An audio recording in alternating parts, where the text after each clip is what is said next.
Hello everyone and welcome to the round glass review for the Minolta autofocus. This is the Alpha or Maxxum or Dynax, depending on which part of the world you're in, 50mm f1.4. This lens arrived in 1985 and was replaced by the RS version of the lens in 1998, and insofar as I know, the RS version is optically the same but had some differences in the housing design. Typical lens uses will be as a fast standard lens.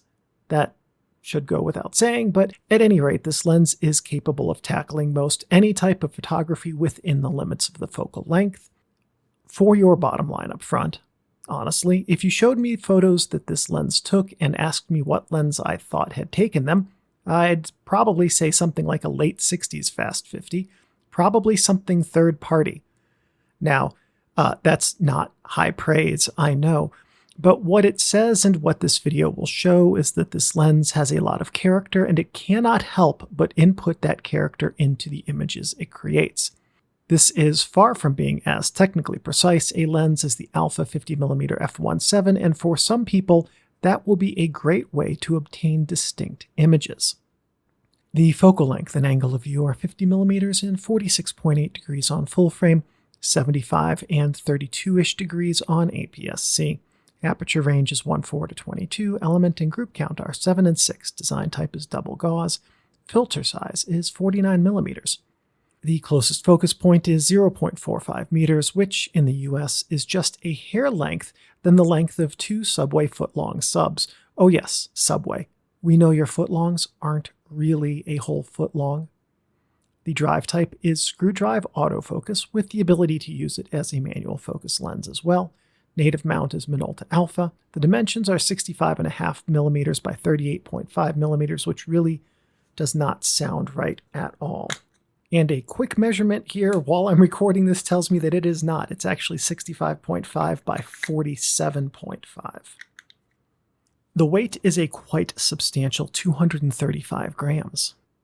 As with every Fast 50 lens in this series, the tips I can give you are going to be a little bit canned, but there's also a little bit of uniqueness in here. The blurry areas that this lens delivers are pretty nice, and they are going to work well for most photos. For APS-C and Micro Four Thirds shooters, this lens can deliver good across the image illumination with pleasing subject isolation up close.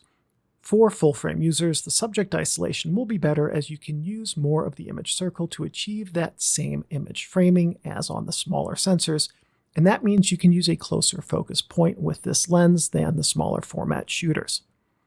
As a general use lens, this one is okay and fine, but honestly, if I were hell-bent for leather on a single Minolta 50mm f1.4, I'd look at the MD variant of the SR mount version for reasons we're going to get into in the diagram section of this video. And one last tip. This is a screw drive autofocus lens, and the autofocus is noisy, especially by standards of, quiet autofocus motors today. So for those of you using this lens with an autofocus capable adapter, especially the OEM Sony adapter to Sony E mount, you will likely find that autofocus performance is good and surprisingly quiet by screw drive standards, and that's specifically for still images because your autofocus will probably shut off and this lens will likely be forced into manual focus only when shooting video for the obvious reasons of autofocus noise. We're going to change this section up today, and we're going to start with the light test shot with the lens set at infinity focus. The cat's eye effect wide open could simply be a matter of projection, and to an extent it is. All lenses have this projection light shape deformity, but we're also going to grab one of the stars test shots from a later section in this video, and this is going to be at f2. We can see that the aperture shape change is uneven here. What that indicates is that the right side of the blurry point is being affected by the shape of the aperture, and the left side is not, and so that hints at mechanical vignetting in the lens housing as well as the projection-related cat's eye effect. We'll see when we get to the stars test later on that this, yes, is a mechanical vignette and it clears up before f2.8. In the red blurry light, we see a slightly brighter perimeter, which indicates some overcorrection of spherical aberration. But curiously, in the blue and white lights, we see the opposite, which indicates an undercorrection of spherical aberration. And by the way, with LEDs, white is generally on the blue spectra. So what this hints at is spherical aberration being corrected differently by wavelength, and that's kind of fascinating, maybe more so than it needs to be.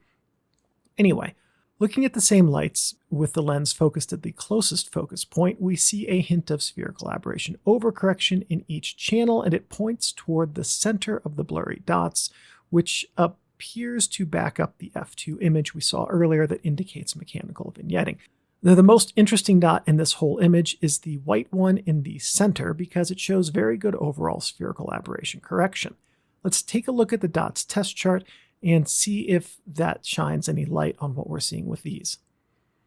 Looking at the whole test chart, this image seems pretty decent, and the texture in the photo indicates that this lens can resolve the pixels on my computer monitor, so well done there.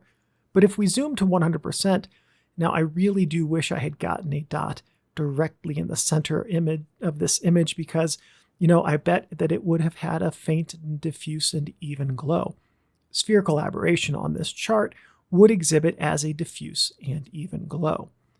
The dots near the center have that, but it points evenly away from the center, indicating that there's some spherical aberration to some degree as soon as immediately outside of the image's center. Within a couple of rows of the center point, and that's specifically 795 pixels from the image center, and that's 8-ish% of this 7008 pixel wide image, chroma has become stronger than we've seen in many of this series' lenses' corner performance. Ouch. I'm honestly kind of afraid of what we're going to see in the corners, but let's charge on anyway. So first, let me swat all these bugs off of my screen. Wait a minute, those aren't flies. Those are tangential astigmatism mixed with chroma, and it looks like some chromatic aberration. Now, honestly, that's not as bad as what I'd expected looking at the center of this image's test. Going around the corners, we can see that the right top and the right bottom exhibit just tangential astigmatism, and that the bottom left looks exactly like the top left with these little bug shapes. So either my monitor was slightly misaligned, which is always a strong possibility this kind of misalignment would be like the matter of millimeters, or this lens has a very slight misalignment in one of the elements. Also a strong possibility with used lenses that are old enough to start planning for retirement, and with this lens particularly because toward the end of my time with it, I dropped it. As we've seen often in this series, some of the lenses that absolutely tank this section of the video create really fantastic photos, so don't judge this lens or any lens based on how it performs against any test chart ever. Always base your judgment of a lens on how it performs in real-world use, similar to what you want to do with it. If you're a fan of this series, you know the design type, so say it with me, double-gauss. This is pretty typical for lenses designed in the 1980s. Ooh, is it even designed in the 1980s? Let's find out.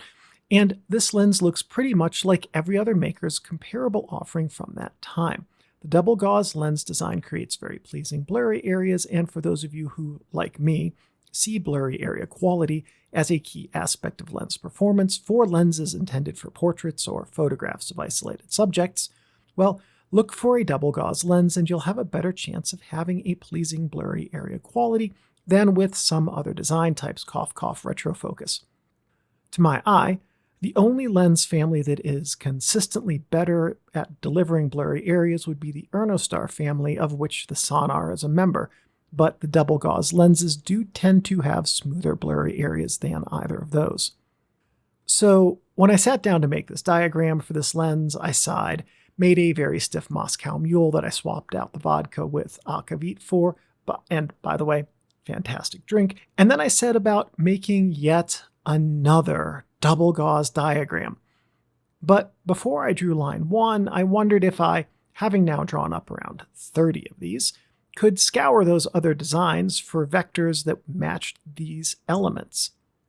Well, fortune favors the lazy, and I found the Minolta SR mount lens diagram for the upcoming 50mm f1.4 showdown video was exactly the same as this lens. Now, can I tell you with certainty that the lenses are truly identical, like you could swap out the individual elements between them? No. It's not enough to have the marketing material designs for that. the specific arc radii and element spacing that may be different between the lenses, and that would make them different, or at least the elements would have different surface profiles, which would prevent them from being directly interchangeable without the marketing materials reflecting that.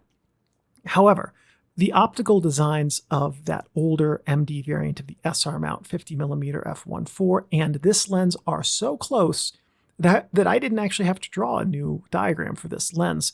So that got me wondering, are they actually the same? I compared the lens's performance, this one and the MD variant of the SR, on the DOTS test chart, and I'm going to show you some quick comparison slides here. Quite honestly, they're the same, with the asterisk that on the autofocus version either my lens has that slight misalignment or my computer was slightly off, but functionally they do perform in the exact same manner. So that hints at this lens, if it isn't exactly the same from an optical formula standpoint as the SR mount, then it's close enough that most, if not all people, couldn't tell the difference between the performance of the two. Breathing, wide open, is commendably minimal, and the breathing is not likely to distract viewers when used at a focus point near or at the closest focus, with a throw of 0.7 meters, as shown in the video sample. Quick shifts in still images are likely to be jarring. Aperture is stepped and controlled on the camera, but you must have either a camera or an adapter that allows for the use of on-camera aperture control. The front element is non-rotating, but does move in and out 7mm, which is 14% of the lens focal length. Focus throw is approximately 130 degrees with a stationary but very narrow focusing ring. As a personal aside, one of the worst design elements of 80s lenses was the narrow focus ring. Every lens maker who did that, which was all of them, needs to go sit in the corner. Focus damping does not exist, and this lens spins more easily than records under the fingers of an experienced DJ. The autofocus effect on audio is going to be NA with most, if not all, adapters, as this is a screwdriver autofocus lens. As for native mount cameras with video capacity, I do not have one of those to test, so I can't speak to whether autofocus was activated with video on A-mount bodies. That said, most A-mount cameras now are old enough that they're not likely to be used for video recording, and most cameras that I'm aware of that have an A-mount to their mount autofocus adapter should disable autofocus in video with screwdriver autofocus lenses. Sharpness is good, and the transition from sharp to soft is nice and rapid, and that means that this lens has good subject isolation capabilities, especially at the larger apertures. Stop-down sharpness remains good and highly usable, at least for certain, until f11. Beyond that, some uses may still exhibit suitable sharpness. Corners are pretty swirly wide open on full frame and definitely not sharp, however. Build quality is generally good, but this lens does not handle well in manual focus, and the lens hood is flimsy and can sometimes get slightly stuck when pressed inward to retract it. Overall, the lens is built well, and I did drop this lens from about 5 feet onto a rock near the end of my time with it, and it was fine. So, honestly, that's a huge testament to build quality. Contrast is striking, and this is reflected in the colors that this lens delivers, which are vibrant and lifelike. For black and white film users, I never used filters with this lens, and the contrast was more than suitable for the work that I do. Aperture stars begin to pretend to form at f4 but don't truly appear until f8. At f11, they begin to show their character and continue to improve through f22. At f16 and f22, stars from this lens are particularly stunning. An interesting aspect here is that they have a different character in the different color channels, with secondary points taking on different looks in each of the red, green, blue channels. Out-of-focus areas are pleasing and work well with most subjects, as is the case for double-gauss lenses writ large. However, this lens is a great example of how well a double-gauss lens can perform in this regard. Distortion is a bit strong by the standards of contemporary 50mm double-gauss lens designs. Performance is on par for the 1980s and would be good by the standards of 1970s lens designs. So, yeah, about as expected. Now that said, in real-world use, distortion doesn't really affect images. Even in photos I took of buildings with this lens, distortion really wasn't an issue. Light loss is dramatic and apparent from f1.4 to f2.8, but gone at f4. In terms of the quality of ray roll-off, a subjective perspective on how the light loss can benefit images, I find this lens's performance quite pleasing. Flare and ghosting often travel together, and even with the cheesy little lens hood popped out, are often quite strong.